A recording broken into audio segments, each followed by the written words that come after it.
clicking. I'm the Pink Veggie. If you're into health, fitness and looking your best, please subscribe for more videos just like this one. I always seem to film in this part of my house because the light's really good, but as I'm talking it sounds really echoey, so if you don't think the audio is very good, let me know, and I'm going to try and get another microphone. I got one a while ago, but it wouldn't connect with my phone, so I'm going to try and get another one, okay? I promise. I've been meaning to make this video for a few weeks, but I've been struggling with what angle to take on it because I feel like it's a problem that affects a lot of people, or could unknowingly affect a lot of people, but only very specific people. So I'm going to go through my background and hopefully it's not too long and rambling for you, but I'll try and be as precise as I can. So what it started with is over the last couple of years I've had some weight gain, which is really out of character for my body, and I went to the doctor finally and got some blood tests and I got the results back. And so this is what I'm going to talk about, and I'll just go through the background leading up to this that could make some things click into place for some people.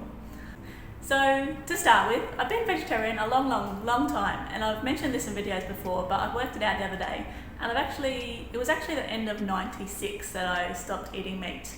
So that works out to 27 years at the end of this year. So given that I've been vegetarian so long, I do feel like I have a really good grasp around the risks or consequences of not eating meat. I do eat dairy, eggs, that sort of thing, so I'm not vegan. It's there's not as many deficiencies that you have to worry about being vegetarian as you would if you were vegan, but I feel like I do have a very good grasp of things, and just the fact that I am interested in health and learning, and I'm always reading stuff and watching stuff and listening to things to learn about things in the health and wellness sort of sphere. Because of that, the blood results that came back were really surprising to me because I've never heard of it before, and that's why I want to do this video, just to get some awareness out there around this particular issue. So I'm the youngest of 4 sisters, so I've always been the youngest and the skinniest. I've always just been naturally slim, and at different stages of my life, my sisters and other people too have said, well, now you're going to put on weight.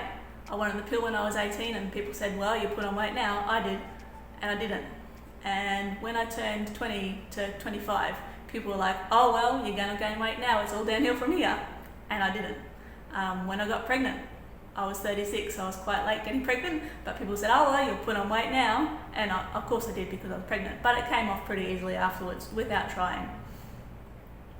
When I got my license when I was pregnant, because I used to ride my bike everywhere before that, and people said, well, you've got your license now, you're not going to be so active and you'll put on weight. And I didn't. So all my life it's never really been a problem for me, and I feel like I know my body pretty well. So a couple of years ago I hit 40, and actually nobody said, oh, you'll put on weight now. It's always been in the back of my head that people say, oh, when women hit 40 they start to put on weight. But I didn't really think it was going to be an issue for me. So I turned 40 at the end of 2020 and I was 62 kilos. Without changing anything, over the next year weight crept on, and by the end of 2021 I was 70 kilos. I know this because even though I hadn't changed anything, I was sort of loosely tracking my calories, and I was still as active as always. At the end of 2021, I went for some surgery, and they weighed me, of course, for the surgery, and it was a shock that I was 70 kilos when I hadn't really changed anything. Obviously, I knew I was a bit heavier, but I didn't think I'd put on 8 kilos. And over the next year, I put on another 4 kilos. So at the end of 2021, I was 74 kilos. So 12 kilos over 2 years, just from nowhere. For me, for my body, I know that's unusual. And the other unusual thing for me is I'm pretty conscious of nutrition, and I know how to track macros, count calories. And so I did try that a few times over the 2 years. The calculator I use has 2 settings. You can do a moderate deficit or a painful deficit. So I always tried moderate, and a few times I've tried moderate over the last 2 years and nothing changed. And I just thought, like, this can't be right. What is happening? And then last year we moved, and I got a new job where I was very active. I was cleaning again, and I was doing a lot of steps per day, and I thought maybe this is just the one little thing that will kick it into gear, and still nothing happened. So then I tried a painful deficit, which did work if I was very, very strict on counting. But I just thought, like, I still feel this isn't right. Yes, I understand calories in, calories out, but I've never just put on 6 kilos in a year, just out of nowhere, without really changing anything. And I don't think that my metabolism should have slowed down that much within 2 years, because like by the time I'm 60, what am I going to be able to eat? So I went to a doctor who specialised in women's health and hormones and just a holistic approach to things.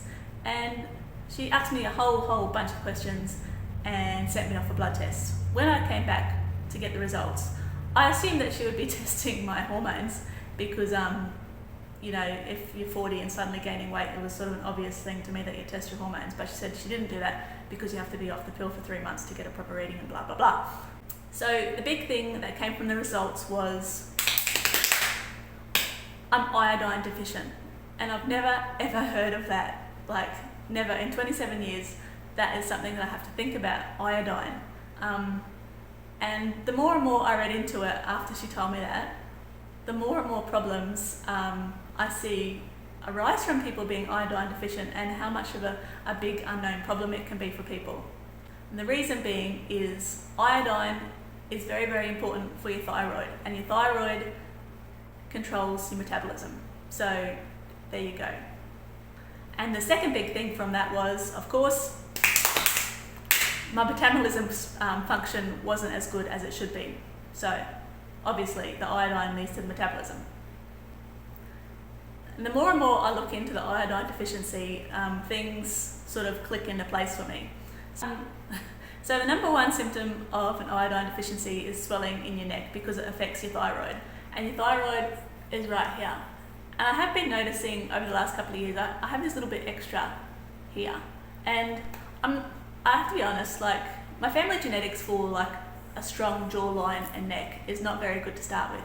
But I have been noticing this little bit. So I'm not sure if it's aging and like skin laxity, like sagging, or I'm not sure if it's weight gain, if I've just like putting weight on in my neck, or if it's swelling from the iodine.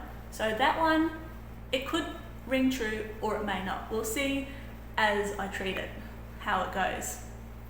The number one symptom is weight gain. That's what led me to the doctor. So obviously I have had weight gain. Feeling cold all the time. Well, I can't say that's a symptom of iodine deficiency for me because I've just always been a person who feels cold more. Fatigue and weakness, I can't really say I've had that. Hair loss, can't really say I've had that. Dry and flaky skin, can't really say I've had that. So one thing I stumbled upon, not as a symptom of iodine deficiency, but as a use for topical iodine, that brown stuff that you get in medical boxes, is to treat scars if they're colloidal or hypertrophic, which it really surprises me I've never heard that because of the surgeries I've had over the last few years and the surgery groups I'm in. There's a lot of talk of scar treatment and nobody's ever mentioned that, but apparently it is a thing. So that brings me to the fact that genetically, my family skin isn't that bad for scarring. Even my sisters have said like, wow, we've had such and such done and our skin looks fine. But when I've had the 2 surgeries done, my scar went hypertrophic.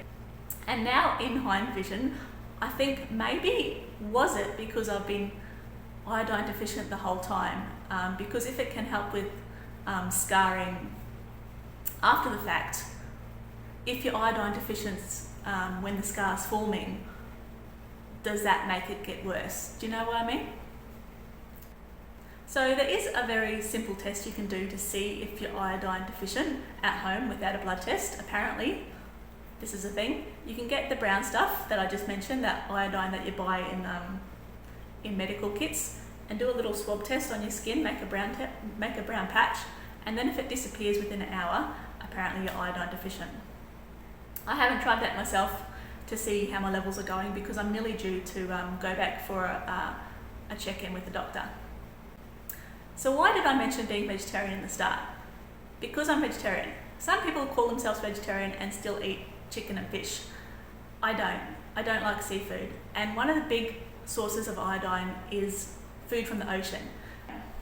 Apparently a lot of soil in the Western world are depleted of iodine. So the fruits and vegetables that are supposed to have iodine in them apparently don't, just because of depletion. And another big source is seaweed. So I don't like seaweed. I really hate the smell of it, because if you ever had goldfish when you were a kid and you open up that tub of goldfish flakes, when you smell seaweed, that's what it tastes like. That's what it reminds me of, is like goldfish food. I can hack it around sushi because it's like diluted with the other flavors, and I find the stuff around sushi doesn't taste so strong. But the stuff that you get like just to snack on, that's like chips, it makes me want to vomit. So I've never been a big seaweed eater. I have, however, discovered that I like this seaweed salad stuff that you buy at sushi shops, so I've been eating some of that as well. Another big source for Westerners is salt. I don't know where this big sucker came from. I swear I've never bought the big one. Sometime when you're 18 and you move out by yourself, it just shows up in the pantry. I swear I've never bought one of these big ones, but I do buy the little ones to take to work with me. So, you don't want this one, not the red one. You want the green one, the one that says iodized. I never knew there was, obviously I knew there was a difference, but I never understood the importance and why. So iodized, very important, especially if you're vegetarian, if you don't eat a lot of seafood, if you don't eat a lot of seaweed. Get this one. Apparently, if you just use this on your everyday food, this should be enough to meet your needs. So the doctor prescribed me this. It's a little spray. It tastes like toothpaste or mouthwash, like minty flavour. I take a couple of sprays a day of that. That's iodine. And also, I've got these ones. As she explained, it's not thyroid medicine, it's thyroid support. So it's like a multivitamin that's targeted at your thyroid.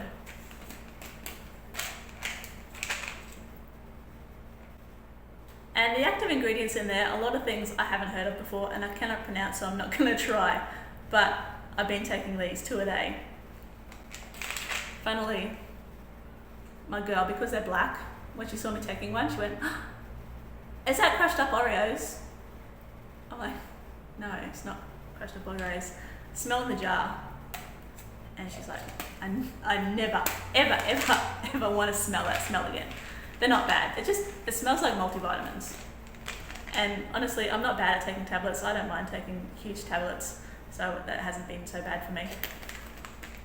So there you go, iodine. I've never actually heard of iodine deficiency being a thing before. It's mostly just something that I thought was like a brown liquid that you get in first aid kits. So there you go. Super important, and apparently a very big unknown problem that people have, because if you don't eat a lot of seafood or seaweed, and because of the depletion in the soils in the Western world, fruits and vegetables that are supposed to have iodine don't. So yeah, definitely try to eat more seafood if you do. Try to eat seaweed, and definitely switch over to the iodized salt. I have read that if you just use this should be enough, because you don't need that much. So there you have it, iodine deficiency. Who would have thought? Leave a comment, like the video if you liked it. Hopefully I didn't ramble on too much. Leave a comment if my audio is okay. Any other comment you want. Like, subscribe, and I'll see you next time.